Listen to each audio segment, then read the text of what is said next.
I don't know why I'm nervous. It's like I feel like I'm clenching up my ass because I might have to fart. I just spit my water everywhere.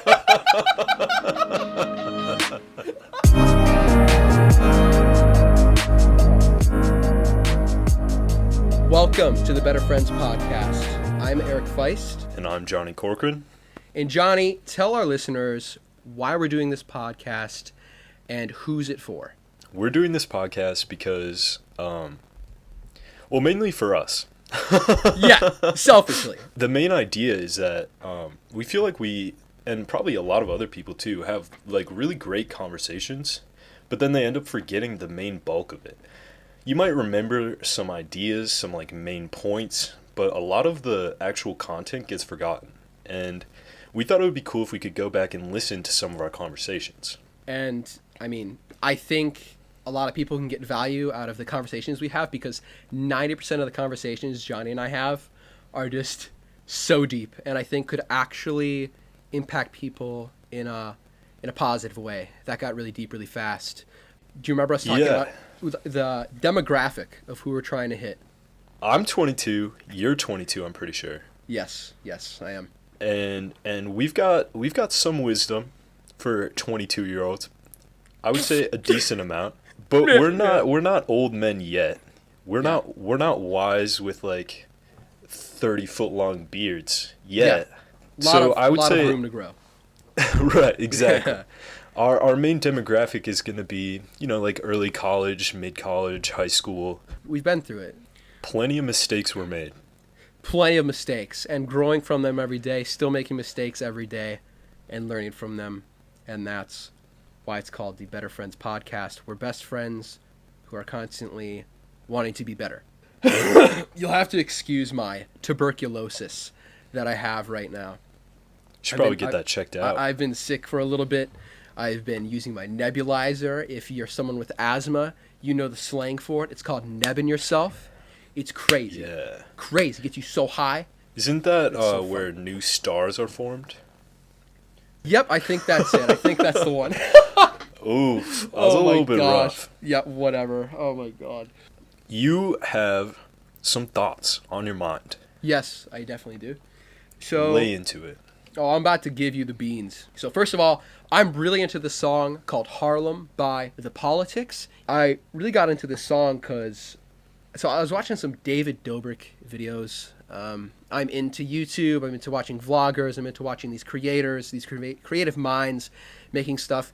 I don't know. I got inspired from it. Just even the song, it's so hype, and I'm just so into it, and I'm just like, oh my god! Like last night, I just stayed up super late, which is just not a good choice. But I was like, I was thriving in this song. I was playing it literally on just repeat.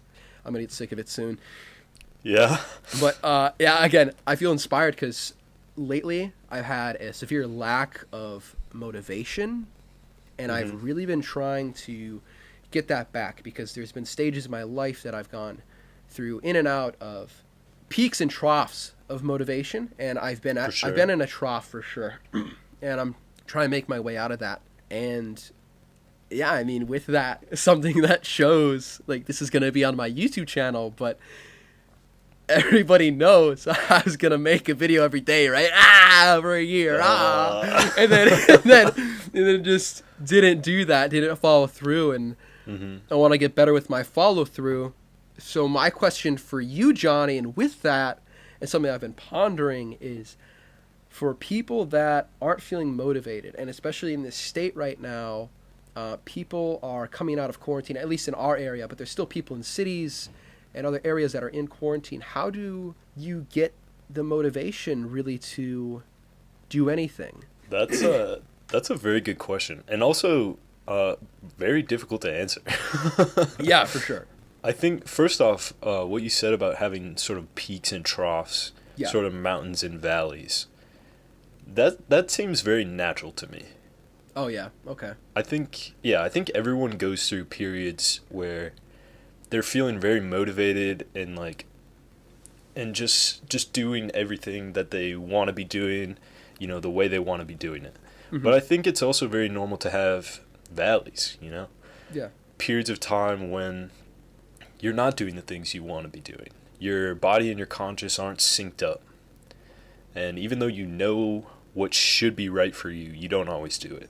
And so the question then becomes exactly what you asked. How do you get out of those troughs? I think the answer is probably discipline. Yeah. But that is not easy. It's not easy to build. Mm-hmm. In my experience, I think the most helpful thing is to have a routine, and that also helps build discipline. Essentially, consistency. Doing the same things every day or weekly even. Let's take sleep schedule, for example. If you wake up at the exact same time every single day, you just get used to it. You fall asleep at the you might not fall asleep at the same time because you can sort of power through, and blue light's kind of a bitch. But a little bit. You get tired at the same time. For example, I've been getting up at somewhere between 3 and like 4 a.m. 2:37 in the morning. Yeah, for the last probably like month or two. And it's nice. It's nice to have consistency.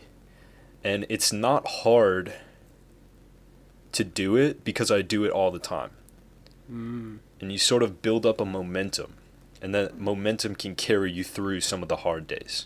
And now it's easy for me to talk about sleep because I've kind of figured that out. But it's a lot more difficult on some other things. Like, for example, working out. It's very easy to be consistent working out when you're doing it like every day. But when you slow it down, maybe every week, a couple times a week, it becomes, I feel at least, it becomes a lot harder to stay consistent. When you're doing it like 2 times a week instead of 5 days a week, 5 to 7, is that what you're saying? I think, again, the key is the routine. So if you're doing it the same 2 days every week, that's fine. Okay. But if you're saying to yourself, I just got to make sure I work out twice this week.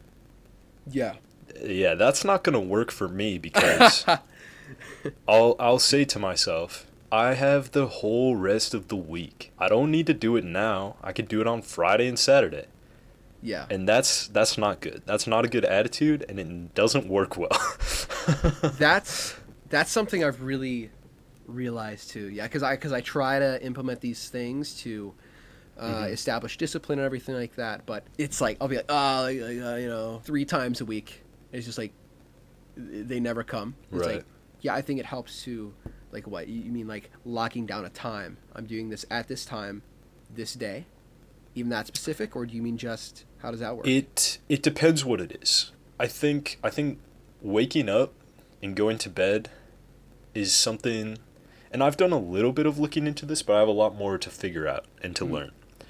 But for your sleep schedule, it's definitely very healthy for you to have a very consistent thing. So that would be like down to the same like hour or so. But for something like working out, I still think it's good to have it down to like this, like a similar time frame. Like if you worked out every day in the morning, like before work, something like that, that's sort of, it's relative, but it's consistent. I don't think it's necessary to really lock it down to like the minute or the hour and to really schedule yourself. Yeah.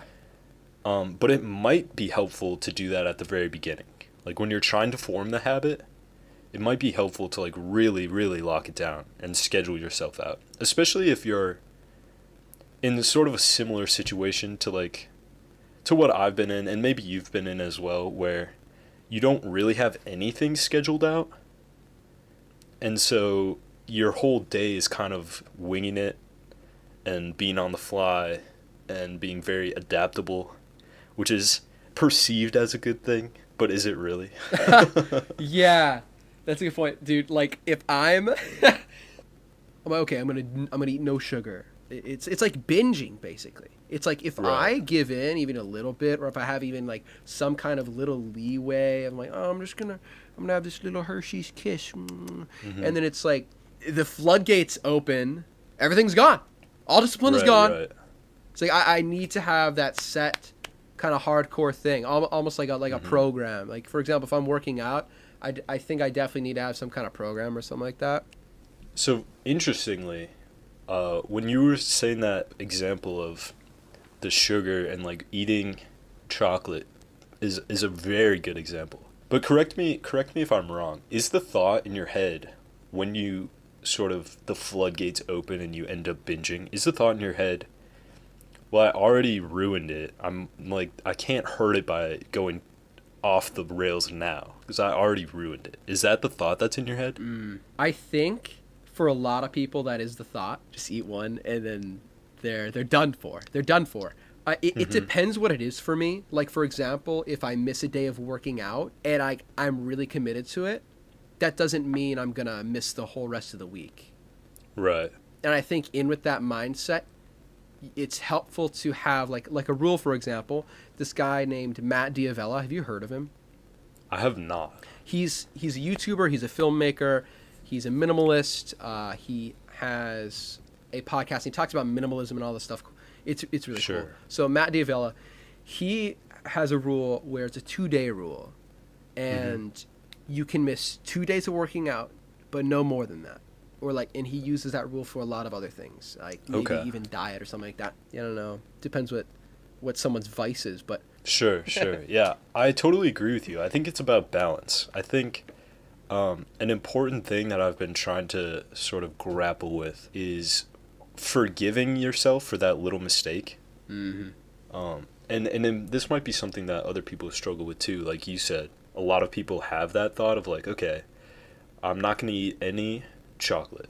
Yeah. And then you see that Dove chocolate and it's so small. Surely it wouldn't hurt to just eat one. Surely. And then one becomes 2. And then 2 becomes 4. And then suddenly the whole bag is gone. Exactly. And you think to yourself, well, shit, I already ate 4. Might as well eat the whole bag, like it's all over. Oh my god! Diabetes in 5 seconds. But instead, if you can forgive yourself for having that one and say, oh, well, it was just a little treat. I've been doing really well. That's okay. And I'll be good with just one. Yeah. That's a much healthier and I would say more successful attitude to have. I definitely agree. I personally think willpower, for example. Willpower can't get you through everything. Some people have just such strong willpower, and it's like, oh, that's great. But I think it's good sometimes to not have absolutes. Because that could be negative in some circumstances. And so if there's no leeway, and then, for example, if you're following a workout plan, if you're trying to be on a diet, if you have zero leeway at all, some of the most successful people in fitness have cheat days, because that's they allow that. It's obviously a balance, I think. I totally agree with you, and I kind of want to go back to our starting question here, which was what can you do to sort of gain that momentum, sort of pick yourself up and get motivated.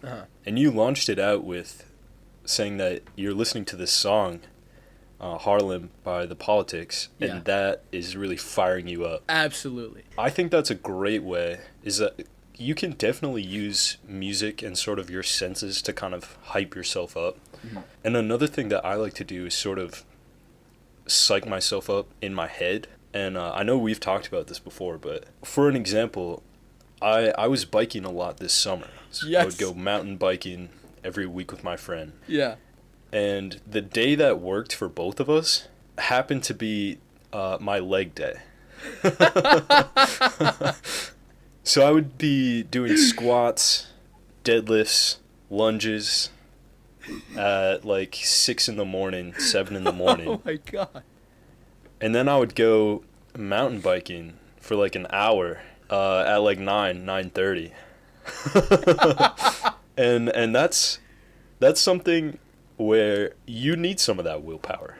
Yeah. Your legs are already tired. You might have jelly legs. But I'm still going out there to go mountain biking with my boy. And so I would get in my own head, say to myself, nobody else is out here biking on leg day. Nobody else is grinding like you right now. It's 80 degrees outside. We're working. Nobody else is out here leisurely biking around and shit. Pumping the legs, fire in the eyes. You're gripping the handlebars like you're riding for dear life. That is my Get to the favorite top thing. of that hill. Yes! Oh my god. Nobody else! Been waiting for that. Nobody else out here. So if you can figure yourself out a little, get in your own head, think of what psychs you up. That can definitely help you get out of that sort of trough of, man, I just don't want to do anything. I just want to be lazy. One thing I saw, and I was talking to someone I know, and they'd said, so with motivation, and this is something I'd never thought of before. Basically, I was telling my wife, like, I'm trying to break habits of, like, just wasting time on my phone, doing other things, Right. like getting the motivation to do things. And basically what he talked about was how, with any habit, like you said, it takes consistent use over time to build that. And motivation comes once you start seeing the results of your consistency and your discipline with that. And so once you see the results, the motivation can drive you. When we talk about trying to get that motivation, and you talked about the discipline, you nailed it, because now I'm thinking, I think that you can't really have, like, obviously you don't have motivation because you haven't done anything. Right. Like, you need to just, like, push through and just, like, do something. Right. I totally agree with you. I actually think one of the ways that, like, for example, that I've gotten out of that trough before, like the super low valleys. Yeah. The valleys where you've been sort of, like, kind of down on yourself and not doing anything for a long time. Uh-huh. Like, we're talking months, years, maybe. Yeah. Eventually, you feel so bad about yourself. You're like, I gotta do something to change. Mm-hmm. And then that's when you sort of have to really grind and get that discipline going. When Yeah. you're down on yourself enough to commit to something, and a good way of keeping yourself honest is to do it with someone else. Someone who will hold you accountable. Because we are very good, or at least I know I'm very good at allowing myself to sort of slip and have, you know, fall off the rails. But if you're doing it with someone else, for example, the gym. If you're going to the gym with the same guy, you, like, make plans to go at the same day, like, every week. And you guys can sort of play off each other and fire each other up. And that can also help. I agree. That's the same for me. I had this workout partner in college. Sure. Good friend of mine, lover, still lover. We would run almost every day, like 2 to 3 times a week. There'd be days I'm just like, oh my god, I don't want to get up, but I'm also like, oh, I don't want to disappoint her. Vice versa, Right. myself and her. Like, if she wasn't motivated, then she would tell me, like, once we were, like, running, she's like, oh my god, I was hoping you weren't gonna come knock on my door. Like, surprise, bitch! You're so right about that. Absolutely. So what it really boils down to, when you're feeling low and you know that you've been slipping, you've not been doing what you need to be doing, how do you get out of it? The first thing is discipline. You got to realize, you got to be conscious of it, and you have to want to make the change. And then you have to commit to a plan. Something like doing whatever you need to do, doing it consistently, same time of day, every day, for a while, so you can build up momentum. And then, like what you said, when you start doing that and you see the results, it gives you the motivation to continue doing it. Try to do it with someone else so you can keep each other accountable. And don't be afraid to use outside factors like music, finding a song that really pumps you up, even other stuff too, like listening to a really informative podcast that will help you out. Yeah, like Better Friends. A couple things I wanted to throw in there too with that. For example, if you're working out or something like that, goals are so important too, or lists, writing things down. That's, I think, a whole other podcast in itself, doing that. So I'm not going to get into that because this could go 3 hours. So, like, progress pics for working out. Like, if you're someone who's been struggling with working out, you just like, dude, work out. Like, do 30 push-ups a day, every day for 3 weeks. Take a picture before, take a picture after. you're going to see some definition, you're going to see some muscle growth. Like, even if you don't change anything, if you just keep the same diet and everything like that, no matter who you are, pretty positive there's going to be some kind of definition there.